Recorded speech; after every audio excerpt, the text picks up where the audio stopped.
Welcome to the laws of Shabbat. This will be part 26 of the class. Today's topic, actions done on Shabbat that are subject to halachic dispute.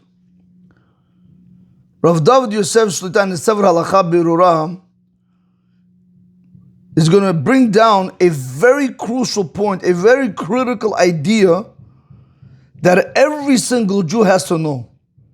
A lot of times you go to a person's house and you think that they are mechalel Shabbat, and therefore you don't eat or you cause problems, not knowing what the halacha says. What I'm about to share with you today is an eye-opening for us to stay away from making problems with our family members or wherever you go. Rav David Yosef Shita is going to bring to us today a rule that's going to make your life much easier. I'm not saying that you are allowed to go ahead and do it lechatchila initially.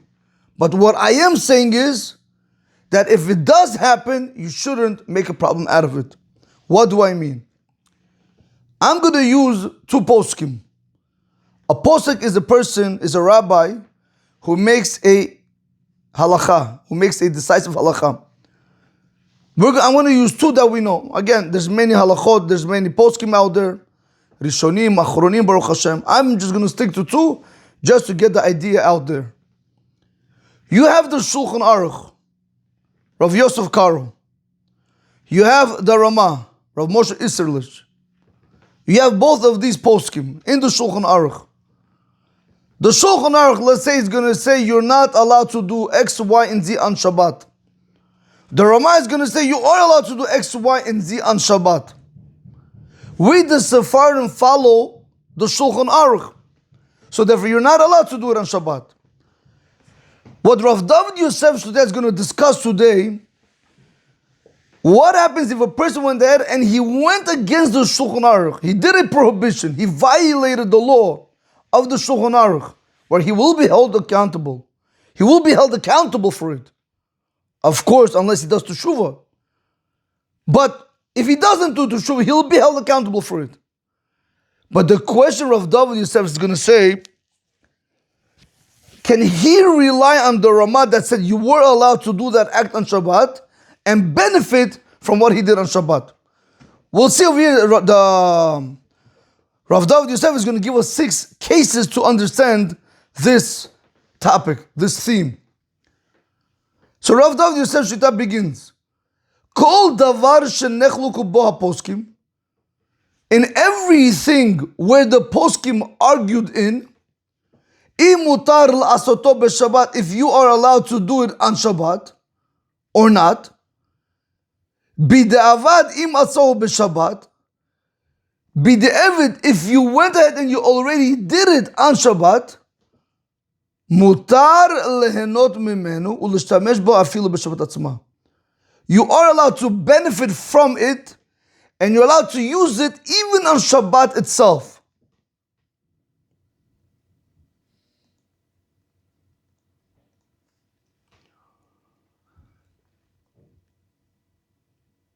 Va'afilu bedavar, even in something, sheledat ha'osrim hu isur min Torah. According to the ones that want to say it's asur to be done on Shabbat, it's a prohibition from the Torah. Ubush Shulchan Aruch pasak divrem, and the Shulchan Aruch, he made it pasak halacha like them. That means you're not allowed to do it. B'de'ava, but if you went ahead and you did do it, imaso b'Shabbat, if you went ahead and you did do it on Shabbat, even though you transgressed the prohibition, you were not allowed to do it. You did an aveira. Mikol makom, nevertheless, mutar lehenot ulishtamesh b'ma she'asa. You're allowed to benefit and use from this that you did on Shabbat. Va'afilu asakem b'mezid, even if you did it knowingly, even if you did it intentionally. Va'afilu b'Shabbat atzma, even if it was done on Shabbat itself. Rabotai, this is nuts. This halacha is an eye-opening for a lot of people to stay away from machloket, from argument. I've been to many houses where they invite me for Shabbat. Baruch Hashem b'lein with my family. You know, you see what they do. It's 100% according to Shulchan Aruch. It's not asur. I know it's not asur. You'll see the husband or the children or her sons that learn Gemara, not Halakha, start making a problem with the mother. They'll embarrass her, they won't eat the food. But little do they know that if that act, what the mother did, had another posik that would allow it to do on Shabbat, yeah, what she did was wrong. I'm not telling you what she did was right. What she did was wrong. But since there is another posik that says it was mutar to be done on Shabbat, we're going to tell you allowed to eat it, use it, do whatever you want with it. There's no reason, Rabotai, to make machloket in Yachdush for no reason. So, to get a better, even to grasp a better understanding, let's do this, Rabotai. Let's do this. Now we're going to go through the 6 cases. It's going to open up our eyes into this topic. Before we do begin that, I want to go over just 2 important concepts. We know this, I just want to go over it. Bidi Avad, if you look at the word Bidi Avad, you have to break it down. That's in Bidi Avad is in Aramaic. In Hebrew, it's Im Asa, if you did it. So we say, in English, we say Bidi Avad is basically after the fact, if you went ahead and you did it already. Lechatchila is from the word tichil, like initially, in the beginning, we want you to do like this. Why am I saying this? Because let's say, if the Shulchan Aruch is going to tell you that it's asur to do this, the Ramah is going to tell you it's mutar. So the halakha is going to tell you it's asur for you to do it. But what happens if you went ahead and you did do it? Bidi Evid im asa. If you did do it after the fact, you didn't listen to the Shulchan Aruch, you did an Avera. Can you eat that thing or can you benefit from whatever you did on Shabbat? We're going to see today you are allowed to go ahead and benefit and you don't have to make problems. Again, always do teshuvah for sins, but the point being is you don't have to sit there and say, I'm not eating your food, I'm not going to do this, you desecrate Shabbat, that you shouldn't do. Okay, first case, Rabotai, we're going to have to take case by case. There's a lot of explanation that has to go into each case. So therefore, Rav David Shita begins. V'lachen, and therefore, mi shichemem b'Shabbat al ha'esh mechuseh. Okay, so I'm just going to tell you outside right now, because in English I'm not going to be able to word it correctly afterwards, because the whole thing is actually in the middle. What we're speaking about right now is, can a person reheat liquid cold food on Shabbat? That's what this halakha is going on. We'll see it in the middle of the halakha, but I just want to speak about it right on top because you should be aware of what's going on. So one more time. V'lachen, therefore, mi shichamem b'Shabbat, if someone went ahead and he heated food on Shabbat, what type of food? We'll see it's liquid cold food which is fully cooked prior to Shabbat. So if a person went ahead and he heated the food on Shabbat, al eish michuseh, on closed fire, you know you have those metal sheets that you put on top of the fire, or al plata chashmalit, or on a electric plate, tav shilach, here we go, this is what I want to show you. If you went ahead and he heated on Shabbat, on a covered fire, or on an electric plate, a liquid food, shedid bashel kol torkod, which was fully cooked prior to Shabbat, ve'utzonen, and now it's cold. It cooled down. Let's stick to soup. Af al pi she'asur lasot ken, even though it is forbidden for one to do so. Excuse me.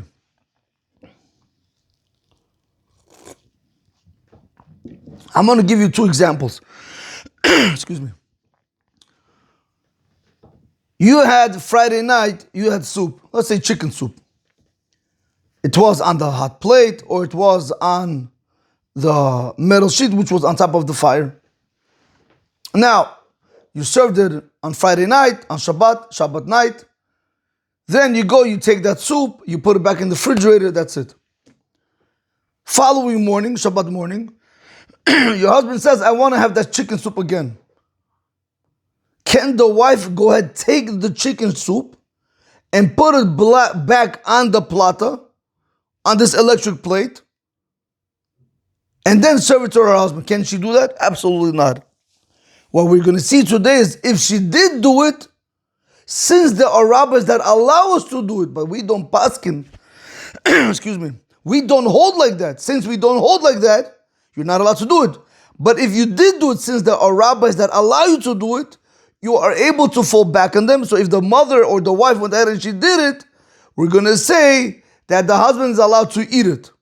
All right, that's what we're going to see today.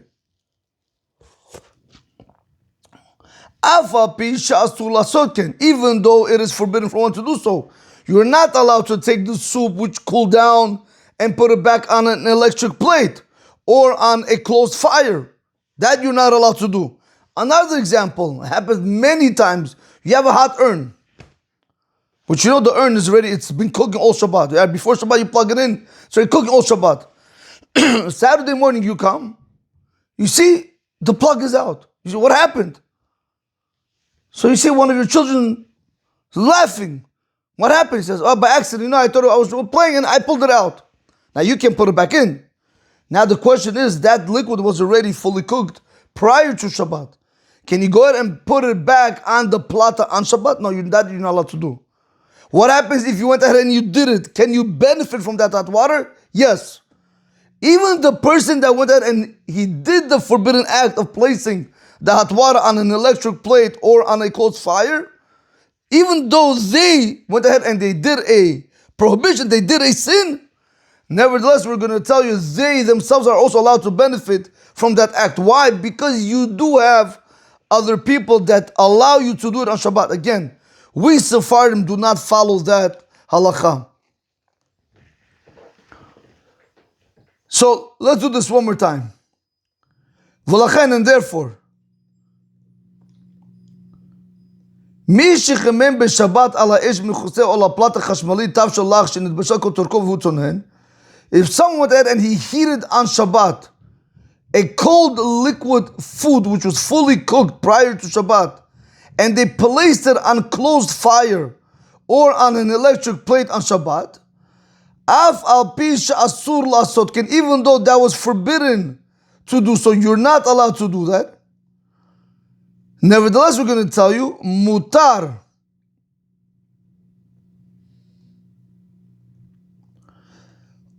Oto tavshil ba'achila. You are allowed to eat that food. It's permissible for consumption. Va'afilu b'Shabbat atzma, even on Shabbat itself. Be'le mevashel, whether we speak about the person that went ahead and cooked that liquid food, or be'le acherim, or whether it's going on other people. So this is one case, Rabotai. This is a very, very important case that happens a lot of times. So let's just see this one more time. Whenever I have a dispute, a halachic dispute amongst the Poskim, if one Poskim wants to say it's asur and the other says it's mutar, and we follow the one that says it's asur, and you went ahead and you did that act on Shabbat where you were not allowed to do it, but you did it, even though you did a sin, nevertheless, we're going to tell you are allowed to benefit from that act. So if it's a food, this is a liquid food, you're allowed to go ahead and consume it. It's permissible for consumption. Even the person that they themselves who did the act are allowed to go ahead and benefit, and we're not going to tell them that they have to wait for after Shabbat. That was case number one. Another case. V'chen, and so too, case number two. Mi shebishel b'Shabbat tavshel shelo nitbashel kol tzorko. If a person cooked on Shabbat a food which was not fully cooked, ela nitbashel ki shi'ur ma'achal ben dorsai, rather it was cooked like a measurement of the food of the son of Dorsai. What does that mean? Dahainu shehu ra'ui la'achila al yidei hadchak, which means to say that it's befitting for consumption in time of great need. Now, I'll tell you, Ma'achal ben Dorsai, there is a machloket, there is an argument in the Gemara. What is Ma'achal ben Dorsai? How much does that have to be cooked? Is it a third cooked or is it a halfway cooked? Now, who was Ben Dorsai? It's the name of a person. He was a ganav, he was a thief. He would run into people's houses while he was robbing the house. He would put food on the oven, on the stovetop. So, you could imagine for yourself, he's not going to have time to wait until the whole thing cooked. So, if he would get a third cooked, he would be able to eat it. So, while he was, emptying out the house, he had food on the stove. After he would take the food and he would run away. So that's why he says over here, this is food which is fit for consumption in time of need, because he didn't really have time to wait, but he was able to eat it under duress. So we see over here, if a person went ahead, let's say a lot of times it happens, a woman, she goes ahead and she puts, let's say baksh, right? Baksh is rice with meat. She puts it 3 minutes before Shabbat, whatever. 3 minutes before Shabbat, she puts it. Now let's say it's already, it's 4 hours into Shabbat, for example, or 3 hours into Shabbat.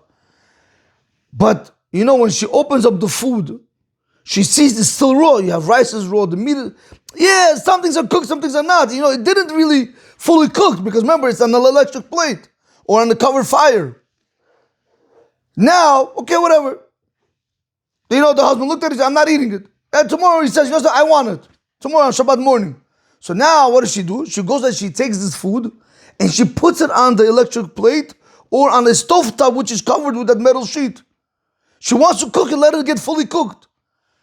That, Rabotai, is asur to do. You're not allowed to do it. If the food is only cooked a third, some say even if it's cooked halfway, you're not allowed to go back and reheat it, because now you're cooking on Shabbat.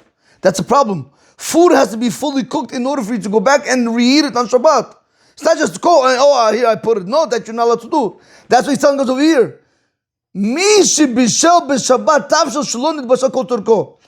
someone went ahead and he reheated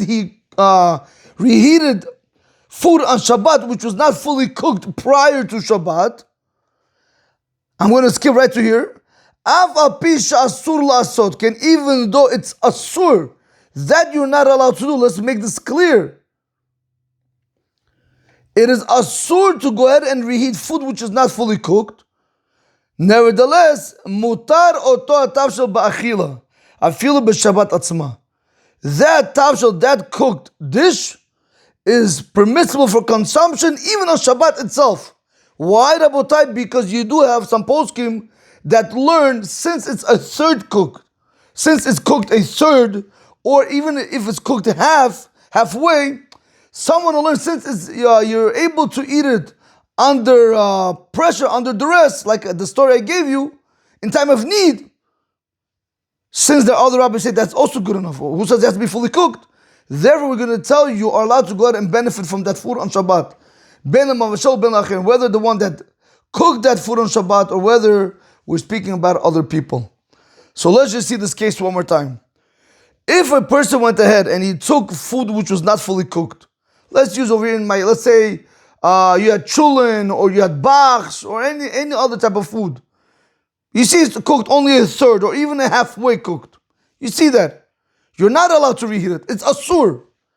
But since we have other rabbis that say it's mutar, because who tells you it has to be fully cooked? If it's cooked a third or even a halfway, once it's cooked a third and halfway and it's edible, so maybe that's also good maybe it's good for reheating. You have opinions that say that's okay. Halacha, you're not allowed to do it. If the food is not fully cooked, you are not allowed to reheat it. What happens if you went ahead and you did reheat it? We're going to tell you over here in this situation, you did an avera, you did a sin, where you do have to do teshuvah. Nevertheless, we're going to tell you that food is permissible for consumption on Shabbat itself, even to the one that went ahead and did that act on Shabbat. Okay, so that's case number 2. Again, so we're seeing over here very, very important points, right? We're going back to this whole topic. Actions done on Shabbat that are subject to halachic dispute. As long as this action that you're doing is subject to a halachic dispute, you're not allowed to do it. But if you did do it, we're going to tell you, be the evidence after the fact, you are allowed to consume it and benefit from it. Case number 3.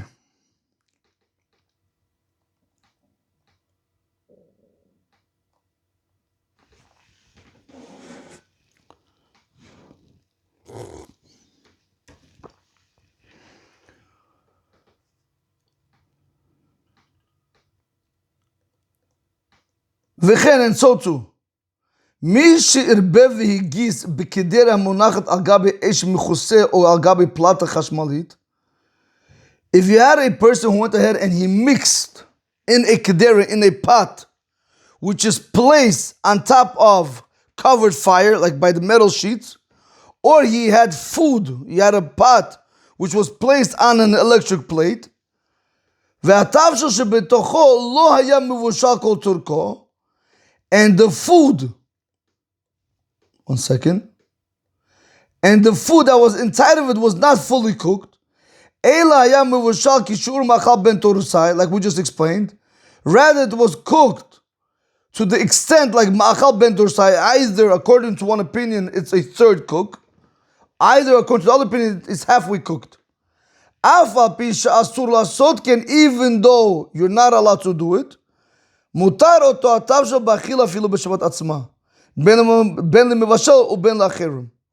I'm going to explain this halakha. We'll do it one more time. A lot of people are not aware that you're not allowed to stir the pot on Shabbat. If I have food right now on a stovetop, where you have an electric, where you have a metal sheet on top of the stovetop, which is covering the fire, and you have a pot of food on top of that stovetop, which is covered. Or on an electric plate, you have a pot of food on an electric plate. A lot of people are not aware of that you are not allowed to go ahead and mix the pot on Shabbat if it's only cooked a third or halfway. It has to be fully cooked. Comes Rav David Yosef Shlita and he says like this. You know where this happens? By chulin and usvo. A lot of times a woman, right, they put everything like 2 minutes before Shabbat, everything's 2 minutes before Shabbat, but you're leaving the chulin for the morning, you're leaving the usvo for the morning, meaning for tomorrow. So before they go to sleep, you'll see a lot of mothers, they do this. Before they go to sleep, they open the pot and they start taking it from the bottom and they bring it on the top. Meaning they take the bottom food, they put it on the top, and the top goes to the bottom, so you can cook better. That's not allowed. Why isn't it allowed? Because it's not fully cooked yet. It's maybe a third cooked, maybe it's halfway cooked, but it's not fully cooked. It's also that you're not allowed to do on Shabbat. Rabotai, we're going to see all these things later on. That's why it's very important to learn halachot Shabbat.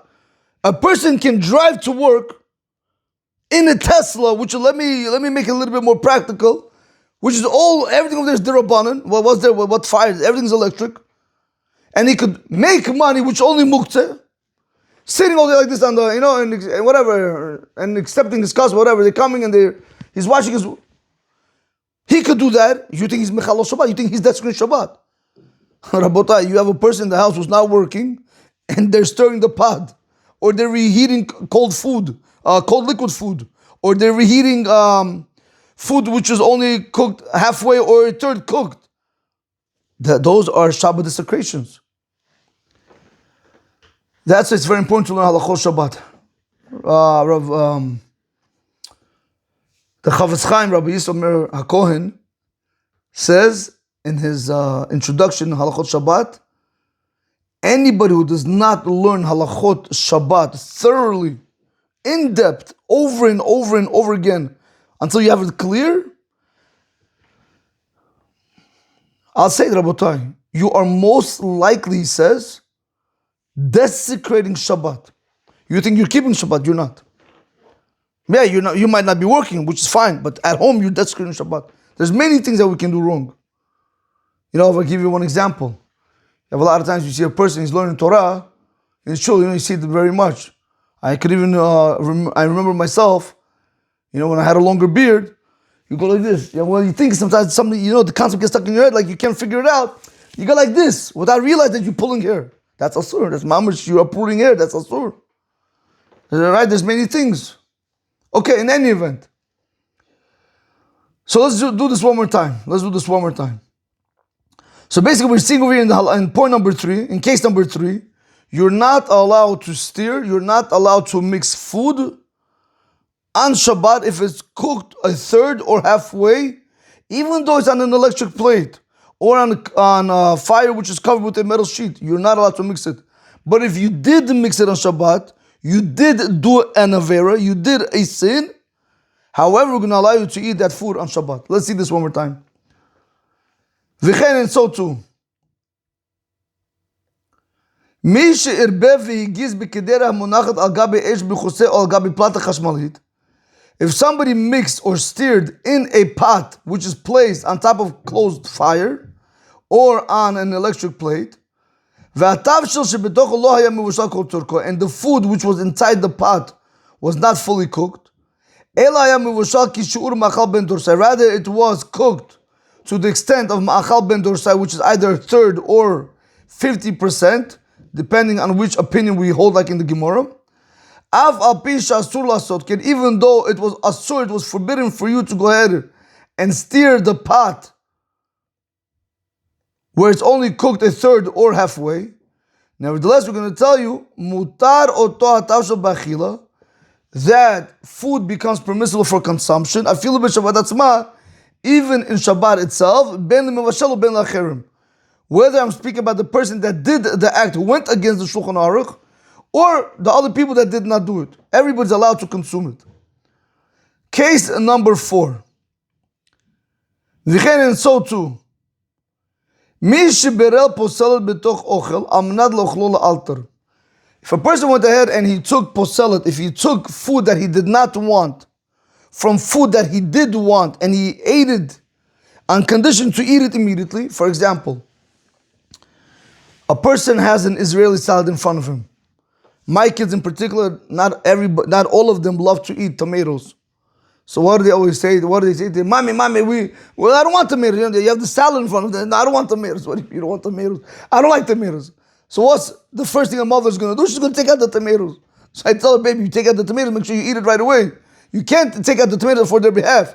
If you take it out because you want to consume it, okay, good. So you're taking out basically the good from the bad.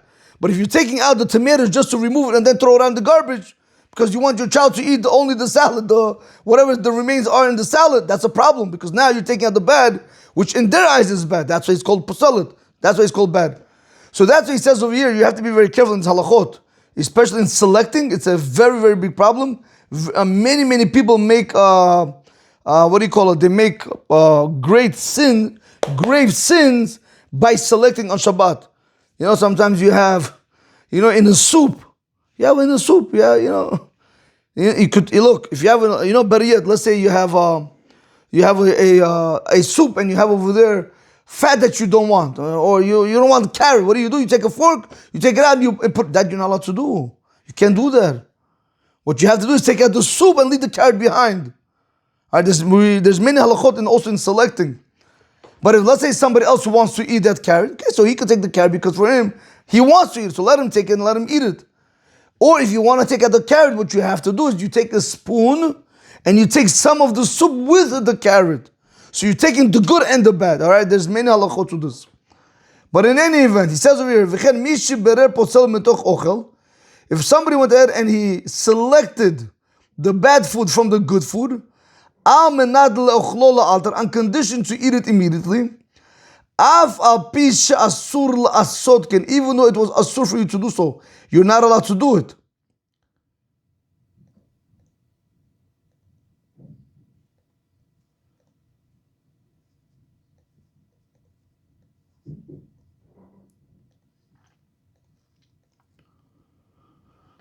Shelo, he says in brackets, in the brackets, when did we allow you to go ahead and select for immediate consumption? That's only if you are selecting the good from the bad. That's one of the conditions that have to be met. Not the bad from the good. So that's what he says. If you went ahead and you took out the bad from the good, again, it doesn't necessarily mean that the food is bad. In your eyes, you don't want to eat it, so that's what makes it bad.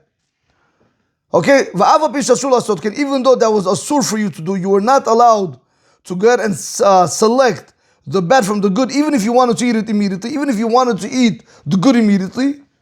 Mikol makom, you're allowed to eat that food on Shabbat even initially. Why? Because Rabotai, it's a very big sugi in Masech Shabbat in this topic of selecting. Not so simple, Rabotai. There are many opinions. The three conditions that we combine is from different opinions to fulfill all opinions. This is not the class for this, Rabotai, but that's what he's just trying to tell you. Why are you allowed to eat it? Because you have other poskim that don't hold that this is really selecting. Okay, but he says over here, he gives advice, וטוב שיחזור ויערב האוכל והפסול בחזרה קודם שיאכלם. Nevertheless, he says it's good to go back and return and mix the food. Mix the וטוב שיחזור ויערב האוכל והפסול. Go back and mix the bad with the good food again before you're going to go ahead and consume it. So comes Rav David Yosef and he says like this, in case number 4, if someone went ahead and he selected the bad from the good, that you're not allowed to do on Shabbat. But since there are opinions that are going to tell you that's not a problem, lechatchila, we didn't want you to do it. You did it, you did a sin. Do teshuvah, it will get erased. Learn the halachot. That's how you do teshuvah, but not, okay, I'm sorry, that's it. Teshuvah also means not to repeat it again. How do you know not to repeat it again? Learn the halachot. But going back to our case, if somebody selected bad from the good, on condition to eat it immediately, it was asur for you to do that. You were not allowed to do it. Nevertheless, if you did do it, you are allowed to consume that good food that you wanted to eat. However, Rav David Yosef Shita does say, go back, mix the good food and the bad food back together, and then only consume it. Because this way it doesn't seem that you really did any form of selecting. Case number 5.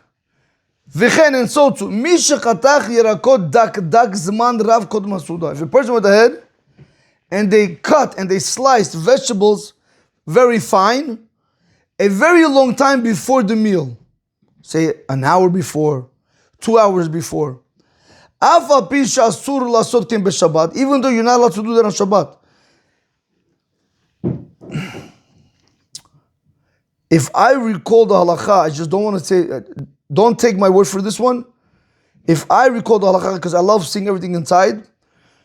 If I recall correctly, when are you allowed to start doing the salad? I believe, don't quote me on this, guys. I don't want nobody making a mistake because of me. I believe it's a half an hour before the meal starts. If you want to go ahead and you want to make yourself the salad, it has to be done a half an hour before the meal starts. Not an hour before, not 2 hours before, okay? I really have to double check the time. I just don't want to do this right now. But I believe it's, I think Chacham Ovadia says it's a half an hour before. That's Samach Lusuda, that shows us that it's close to the meal. I'm almost 90% sure. Alright, so he says over here, if a person went ahead and he sliced, he cut vegetables very fine, very, very small, a very long time before the meal, even though it was forbidden for him to do so, that you're not allowed to do on Shabbat. Nevertheless, you are allowed to eat those vegetables on Shabbat. Again, why? Because you have other opinions that will allow you to go ahead and do this on Shabbat. The only thing is that there are Poskim that say it's asur, we'll follow them. But if you went ahead and you did like the other Poskim, you did an Avera, but still you're allowed to benefit from that act. One more case. V'chen, and so too. Mishu me'edut Ashkenazim, shenatan pat o sh'ar devarim sheneful l'toch tavshil. If a person is from the congregation of the Ashkenaz, if a person basically is from Ashkenazic lineage, where he went and he took bread or any other thing which was baked, and he put it into a cooked dish, shebikli rishon shayat soledet bo. He put it into a kli rishon, a utensil, the first utensil, which is hot, where your hand can move back from it. That's the heat temperature it has to be. Afa pisha asur lasot, even though it was asur for him to do so, mutar oto atavsha bachila filu b'Shabbat asma. That food is permissible for consumption, even on Shabbat itself, ben mavshal ben lachem, whether the one who cooked it or whether for other people. Now, case number 6, Rabotai, we'll see this halachah later on, B'linadr. Whenever you have a cookie or bread, right, a lot of times, when you know what's a kli rishon? A kli rishon is usually like this: when you have a pot of food which is on an electric plate, or on, if it's not Shabbat, let's say it's not Shabbat, where it's on open fire. Even on Shabbat, it could be on open fire also. The reason why we use the metal sheets or electric plates is because we have the whole, we want to avoid the whole problem of chazara. We want to avoid the whole problem of bringing the food back on Shabbat to reheat it. Because remember, if a person, look, I'll put it to you like this. If a person wants to go ahead and leave a food on open fire, can you do it? You could do it. The problem is, once you remove the food from the open fire, you can never put it back on. So that's what we tell you, keep a metal sheet. Or say, use an electric plate, so you can always come and reheat the dry food on Shabbat itself. But what's a kli rishon? So let's go like this. A kli rishon is the utensil where if I touch it now, it's hot to the extent where it's going to be able to burn my finger. I'm going to recoil back. So that's what he's telling over here. If you went ahead and you took bread or any other baked good and you put it into a cooked dish, which is in a kli rishon, which is yad soledbo, where your hands are going to recoil back from it, even though for the Ashkenazim they're not allowed to do it, they cannot put, because remember, I don't want to get into all the other details of halachot right now, because this is baking, this is cooking. There is a concept that's called in halakha, ein bishul acher bishul, that there's no cooking after cooking. Once something is cooked, there's no more cooking, so therefore I'm able to go back and reheat it. There's many halachot, b'ezras Hashem, we'll get to it. It's the book that we're doing is it's like this thick. Right? I don't want to get everything in one lecture. But what I do want to bring out over here, baking and cooking are two different concepts by the Ashkenazim. So even though we hold ein bishul acher bishul, right, that there's no cooking after cooking, yet there's no cooking after cooking. But they're going to hold that there is cooking after baking. So if you have a bread which is baked, or if you have a baked good which is baked, now you went ahead and you put it into a kli rishon, you put it into the first utensil, let's say which is on an electric plate or on a covered fire on Shabbat, where that food is very hot, where your hand is going to recoil back. According to the Ashkenazim, they're not allowed to do that on Shabbat. Say, a person, I'm going to give you a nice example. I just want to make sure that it's clear. I'm going to give you a very nice example here. Let's say, for example, for us, it's very practical, for us to be able to understand this halakha. Your wife or your mother, she wants to give you soup.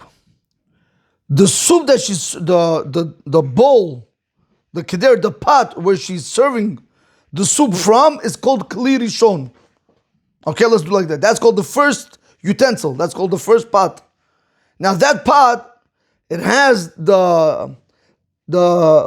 it has heat of yad soledbo. It's hot to an extent that if I'm going to touch it, my hand is going to recoil back. So if that is the case, that's called kli rishon shayat soledbo. Now, when the wife or the mother, they serve from that pot, which is a kli rishon, and they put it onto a bowl, which is a kli sheni, which is a second utensil.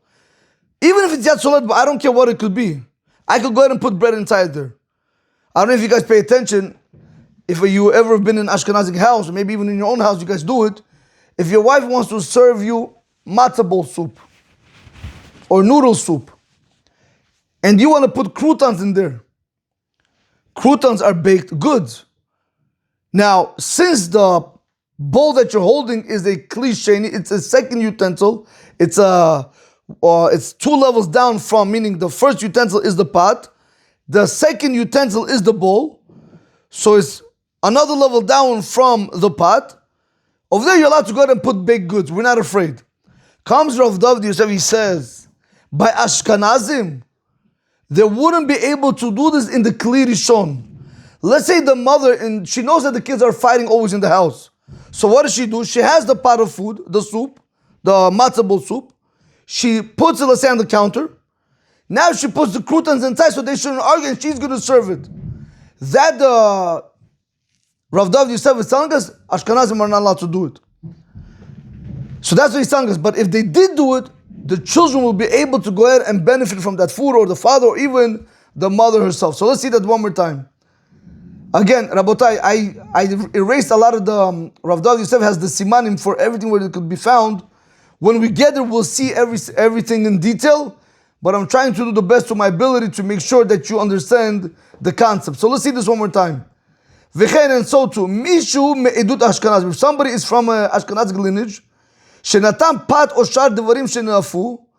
If he went and he placed bread or other things which are baked, let's say croutons. L'toch tavshel shebikli rishon shayat solad bo.